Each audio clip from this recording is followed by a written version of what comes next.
खबरों में आगे बढ़ेंगे। ऑपरेशन सिंदूर के बाद सीजफायर को लेकर छिड़े विवाद में कांग्रेस और बीजेपी आमने सामने है और बीजेपी नेता और पूर्व केंद्रीय मंत्री शाहनवाज हुसैन ने सरेंडर को लेकर कांग्रेस पर पलटवार किया है। शाहनवाज हुसैन ने आरोप लगाया है कि पीएम का विरोध कर रही कांग्रेस देश का अपमान कर रही है। क्या कुछ उन्होंने कहा, आइए आपको सुनवाते हैं।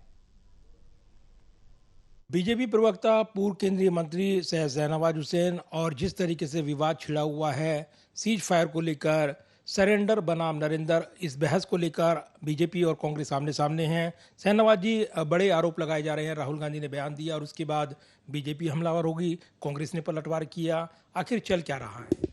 किस तरह की भाषा बोल रहे हैं राहुल गांधी? भारत की सेना ने कभी सरेंडर किया?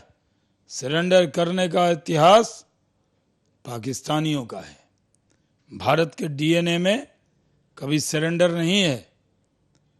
देश के प्रधानमंत्री किसके बल पर पूरी दुनिया में अपनी बात कहते हैं? अपनी सेना पर। सेना को खुली छूट दी।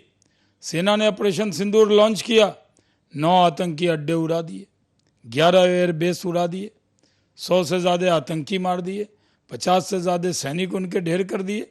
पूरे दुनिया में भारत की वीर गाथा गाई जा रही। एटमी हेकड़ी जो थी पाकिस्तान की, वो निकाल दी।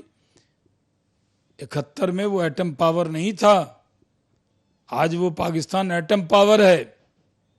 और जब एटम पावर वो बना, उसके बाद उससे कोई उसको जवाब मिला तो अटल बिहारी वाजपेयी जी ने जवाब दिया था एटम पावर बनने के बाद।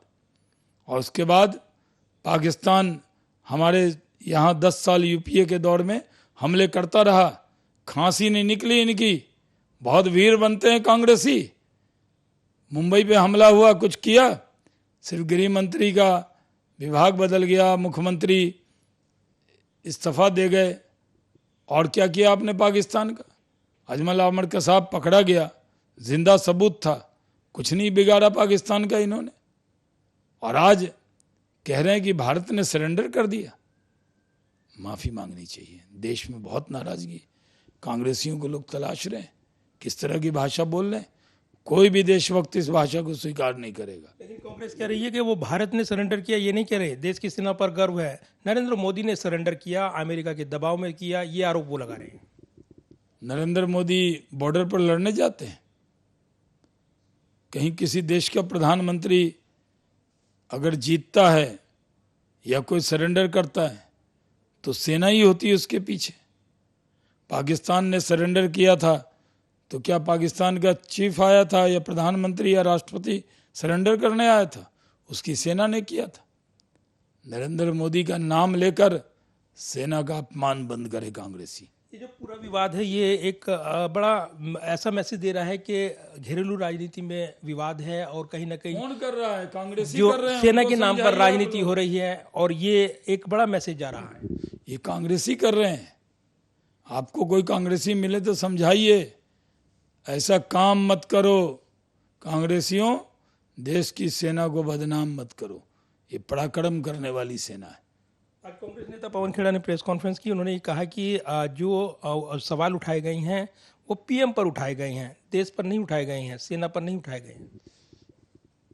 अब उनको पता लग गया कि राहुल गांधी से भूल हो गई। अब कह रहे नहीं, सेना पे देश के प्रधानमंत्री इंडिविजुअल होते हैं कोई। 140 करोड़ लोगों का प्रधानमंत्री कौन है? नरेंद्र मोदी। वो बीजेपी के नेता ही नहीं है, देश के प्रधानमंत्री हैं। और देश का पंथ प्रधान सरेंडर कर दे, इससे बड़ा अपमान क्या हो सकता है? तुरंत हाथ जोड़ के कान पकड़ के माफी मांगनी चाहिए। धन्यवाद बात करने के लिए। और एक बड़ा विवाद छिड़ा हुआ है सरेंडर को लेकर और जिस तरीके से ये आरोप लगे हैं, इसके बाद बीजेपी और कांग्रेस एक दूसरे पर हमला बोल रही हैं और बीजेपी प्रवक्ता पूर्व केंद्रीय मंत्री शाहनवाज हुसैन कांग्रेस को कटघरे में खड़ा कर रही हैं। कैमरामैन विद्यावीर के साथ प्रदीप कुमार, टोटल न्यूज़, दिल्ली।